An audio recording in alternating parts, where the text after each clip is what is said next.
Daniel का ग्रंथ पहला पाठ अध्याय 7 पद संख्या 15 से 27 तक। मैं बहुत व्याकुल हो उठा और अपने मन के दृश्यों के कारण विस्मित हो गया। मैंने वहां उपस्थित लोगों में से एक के पास जाकर पूछा कि इन सब बातों का अर्थ क्या है, और उसने मुझे समझाते हुए कहा, ये 4 विशालकाय पशु 4 राज्य हैं जो पृथ्वी पर प्रकट होंगे, किंतु सर्वोच्च प्रभु के संतों को जो राजत्व दिया जाएगा वह अनंत काल तक बना रहेगा। तब मैंने जानना चाहा कि उस चौथे पशु का अर्थ क्या है, जो सभी पहले पशुओं से भिन्न था, जो बहुत डरावना था, जो चबाता और खाता जाता था, और जो कुछ रह जाता उसे पैरों तले रौंदता था।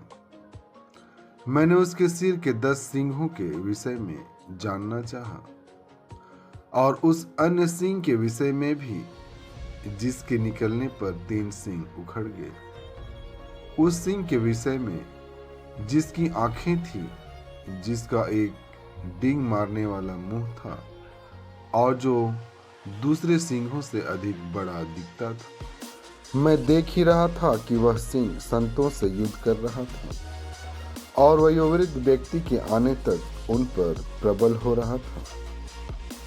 उसने सर्वोच्च प्रभु के संतों को न्याय दिलाया, और वह समय आया जब संतों ने राज्य पर अधिकार प्राप्त कर लिया।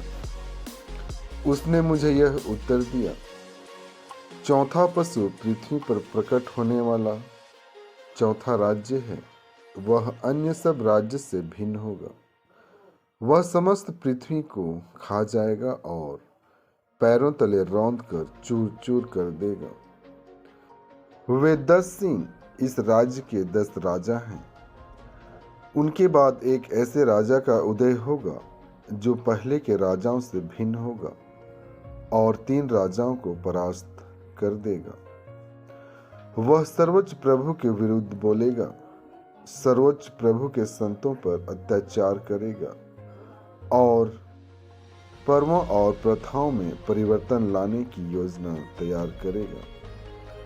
संत 3.5 वर्ष तक उसके हाथ में दिए जाएंगे।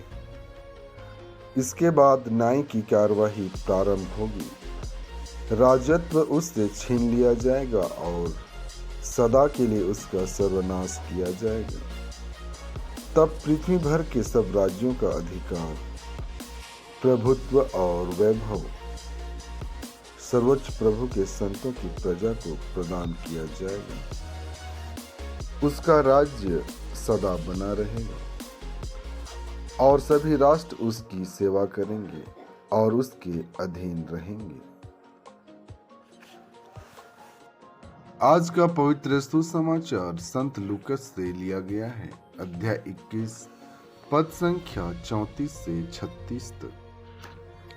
सावधान रहो, कहीं ऐसा न हो कि भोग विलास, नशे और इस संसार की चिंताओं से तुम्हारा मन कुंठित हो जाए और वह दिन फंदे की तरह अचानक तुम पर आ गिरे, क्योंकि वह दिन समस्त पृथ्वी के सभी निवासियों पर आ पड़ेगा। इसलिए जागते रहो और सब समय प्रार्थना करते रहो, जिससे तुम इन सब आने वाले संकटों से बचने और भरोसे के साथ मानव पुत्र के सामने खड़े होने योग्य बन जाओ।